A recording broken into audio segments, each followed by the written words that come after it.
Alright, so chapter 69 of Dragon Ball Super was pretty nice. And by that, I mean it's the best chapter of the series I have read in months.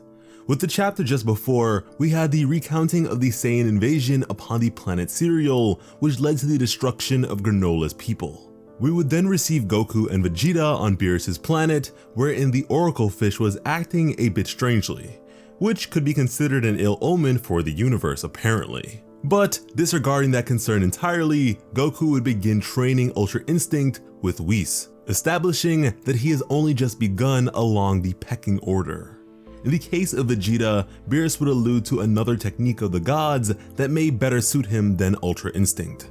Meanwhile, Granola, having discovered that Frieza lives once more, would head home with intentions of becoming stronger than anyone else, as the Oracle Fish would ominously foretell that the strongest warrior in the universe would soon arise.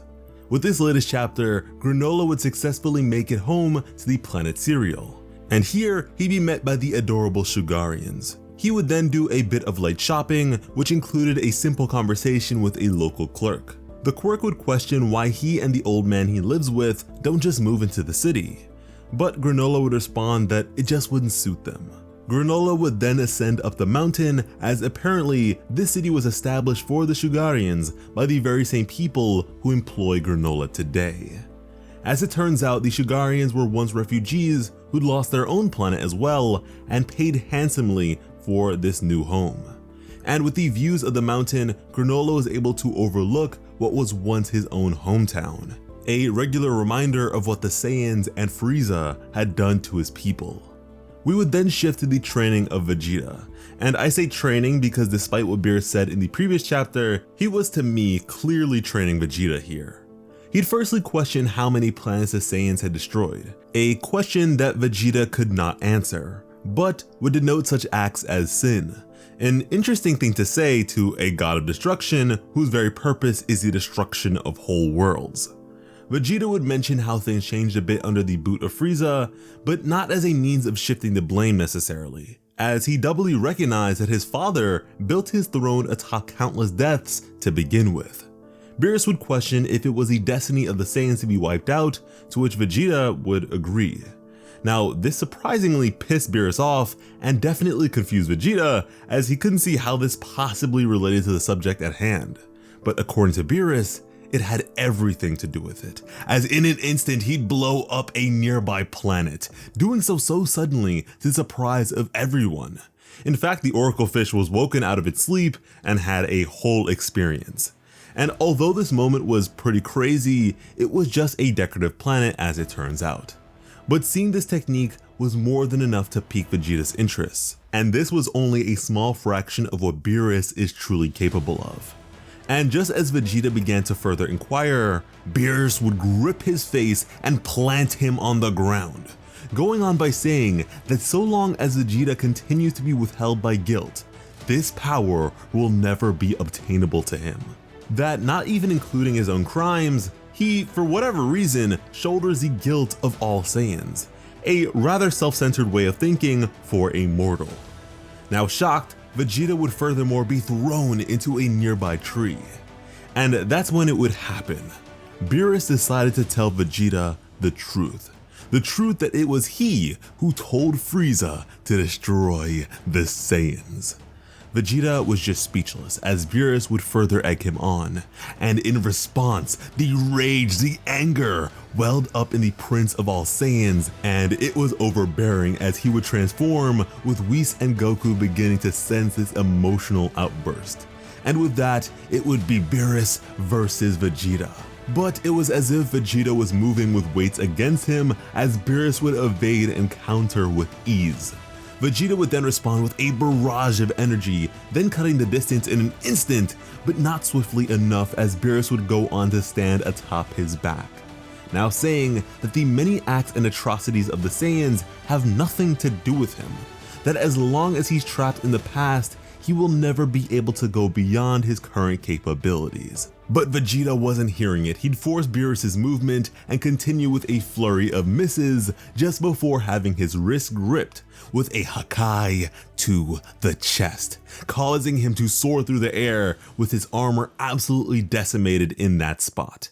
As thankfully, BEERUS in this instance managed to exercise a bit of restraint by only impacting Vegeta's armor, a feat not easily achieved apparently. BEERUS would then express that he's pretty simple-minded himself, that at the end of the day, it's all about destruction to him, that if Vegeta truly desires this power, he will need to destroy his stray thoughts and recreate himself, that before creation must come destruction. And I absolutely love this. It's such an interesting juxtaposition from our sort of anti-hero of this arc, Granola.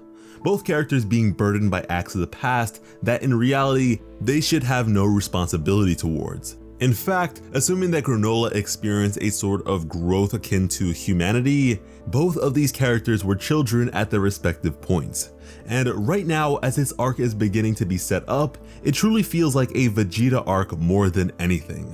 Perhaps that's just wishful thinking as a Vegeta fan, and surely Goku will have his time, but I really hope that this is the case. Elsewhere, however, Alec and his gang would finally discover the location of Zuno. But what's even crazier is that they would now come to know of the Dragon Balls, and by association, Namekians. And as it turns out, the old man that lives with Granola was in fact a Namekian, and as far as they know, the only one left. We'd see him as he was catching up on his stories.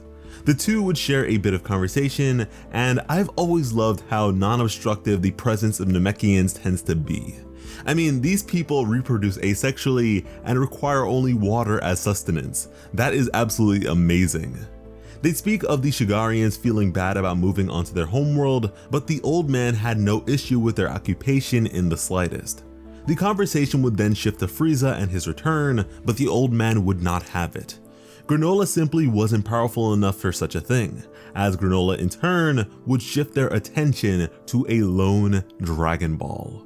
An awfully small one that unbelievably only required 2 to make a wish.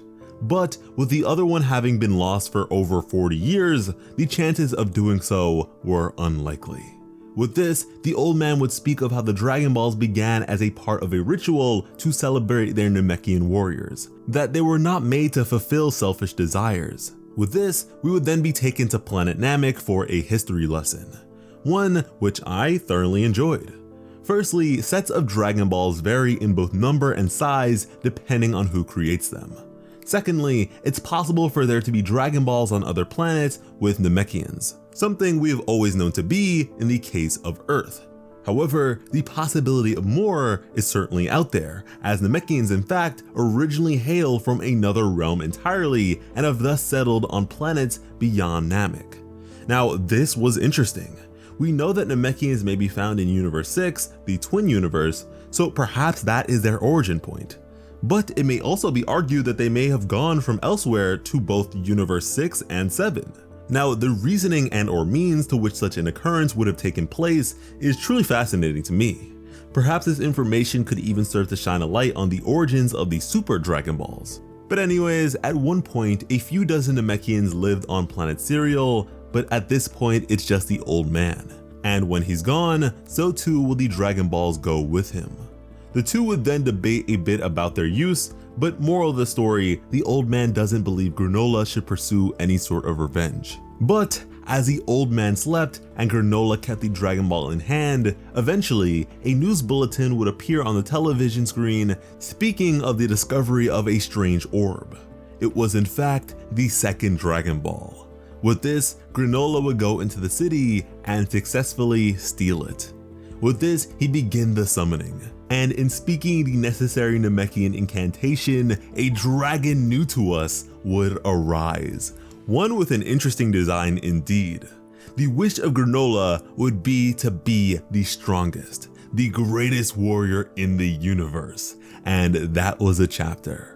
This chapter to me was 10 out of 10. Great combat, plenty of intrigue to keep us going, and further expansion from the established, while also providing us plenty that is new.